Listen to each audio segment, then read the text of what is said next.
Well, we're back to thinking about post-production and cameras and making beautiful pictures, but speed is just driving us completely nuts. And we're in a world now where the speed of the CPU is much less important than the speed of the graphics card, and that means we're thinking about Nvidia. Andrew Page is the Senior Product Manager for Quadro Advanced Technologies, a 6-word title. Andrew, you have got to get promoted. Something shorter would be great. Good to have you with us for NVIDIA, by the way. You can tell that because he's got NVIDIA on his shirt. Welcome. Thanks, Larry. Glad to be back here again this year. Give us a sense of what NVIDIA is doing, like the one-paragraph elevator speech, and we'll talk about the new stuff. Sure. So NVIDIA is powering the media and entertainment workflow, whether it's in broadcast, camera, taking in all the content from those cameras and debarring it, color grading it, going into the editing, going into animation. Basically, we're powering all the different pieces of the media and entertainment workflow, both in HD and, as 4K is real today, driving it into 4K, and even a few customers taking it beyond 4K. It seemed like about last year, all of a sudden the GPU exploded on the scene, because before that we were all obsessing about the speed of our CPU. And now the CPU becomes less important than the GPU, the graphics processing unit. Why? And the reality is the two actually do work together hand in hand, but as customers need to move from SD to HD, HD to 4K, or 4K to 4K at 30 to 4K at 60, and each one of those steps almost quadruples the amount of work that needs to be done. And so when you look at that, the only way to do that is to take advantage of the parallel processing that a GPU does. Big long word to say, you put it in the machine, the app developers write their apps to use it, and the apps go a lot faster. What I'm trying to avoid is having a bunch of parts put together and they don't work together. Sure. How do we avoid that problem? So there's two ways. One is on NVIDIA's website, so we have multiple brands of graphics cards, but under our Quadro professional graphics cards, which is for the media and entertainment customers, what we'd certainly recommend they use.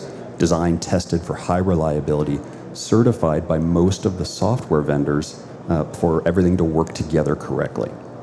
Those software vendors or us will have benchmarks posted so they have a good idea on, our customers will have a good idea on what card is the right for them.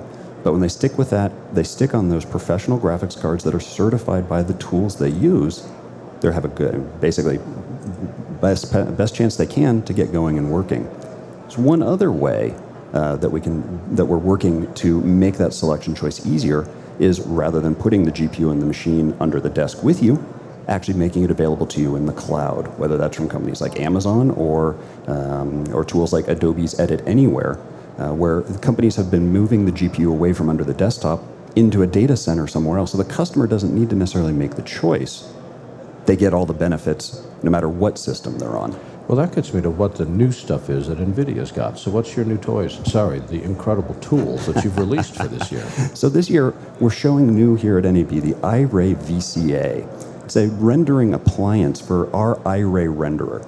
It's a name that probably most of the media and entertainment companies won't recognize because it's really focused at automotive styling and design. It's a photorealistic renderer, but it is GPU accelerated. And we released that at our GPU technology conference the other week, focused at auto companies, everything, and all the visual effects customers that happened to be there, all the post houses that were there, just took notice and went, wow, this thing's amazing. Because in this single box that you put in your data center, there are 8 of our high-end GPUs to power the renderer that's in there. And then we have software that lets you stack multiple of these on top of each other to fill your data center with hundreds of GPUs that you can bring to bear to solve and render the images that you need. So in the automotive space, we're working with customers like Honda who build this out and have seen beautiful results to virtual prototype their car. The VFX companies are taking notice that this is going on, they can prove it. And we're working with other GPU accelerated renderers like Chaos Group's V-Ray RT to see how we can put those two together to give the same thing to the VFX community as well. So bringing GPUs into the data center, and there's no way you're going to put 100 GPUs under your desk to render an image, but in the data center you certainly can, and you can share it amongst your shop and build it out that way. Cool. We got anything else that's new? So the other things that we have here really are, as I said earlier, 4K is real, it's here today, and we have demos in both in our booth and partners' booths, whether it's VizRT showing real-time 4K at 60 broadcast graphics, or doing an augmented reality, putting the robot character you see on Sunday Night Football at 4K at 60. Our booth, we're showing a technology demonstration from Adobe and Red of moving the debar and color correction of red footage into the GPU as well. So right off the timeline in Premiere Pro, you can drop your R3D files on, get going, and have all the control of color and all the creative benefits you need. And what kind of pricing are we looking at for that second card?